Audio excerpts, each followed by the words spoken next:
Is there something suspicious going on with Amber Heard and Aquaman 2? The director maintains her character was never planned to appear in Aquaman and the Lost Kingdom, and the studio claims it was due to a lack of chemistry, but fans can't help but assume the actor's public shaming is to blame for her significantly reduced role. What is the real story behind Amber Heard, Aquaman, and the Lost Kingdom? Was her widely anticipated major part in the film cut because she didn't have chemistry with Jason Momoa's sometime King of Atlantis? Or was it because of the media circus surrounding her court struggles with Johnny Depp, as the actor herself testified at trial in May? Either way, we know that the second solo Aquaman does not focus on Heard's Mera, but instead a messy, shoehorned bromance between Aquaman and his half-brother, Patrick Wilson's Orm. It is a weird storyline, given this pair spent most of the previous movie hating on each other, but that doesn't mean it was only cooked up so Warner Bros. Could push Heard out of the picture. Aquaman has reportedly had numerous reshoots, but surely they didn't involve changing the whole plot of the movie. Interviewed in Empire magazine ahead of the sequel's December release, director James Wan once again rolled out what has clearly become the studio line on Heard's relegation to a minor role,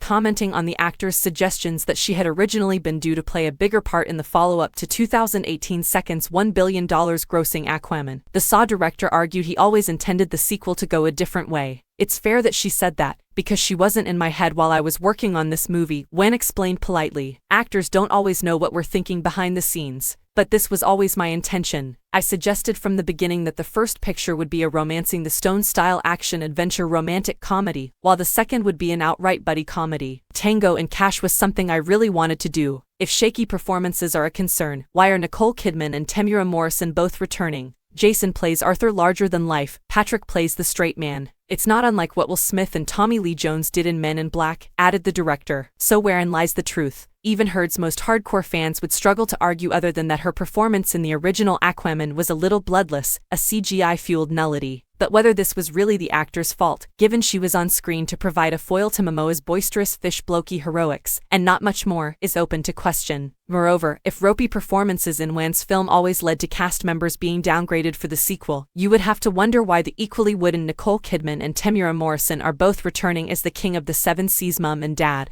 Despite Aquaman's impressive box office return, it is not exactly a film known for its performances. Variety reported that Warner wanted to drop Heard from the sequel because of her lack of chemistry with Momoa, and sent a letter to her lawyer to this effect in 2019, so there is clearly some evidence for that claim. Former DC Films chief Walter Hamada also testified in the 2022 defamation trial that there was an issue of chemistry.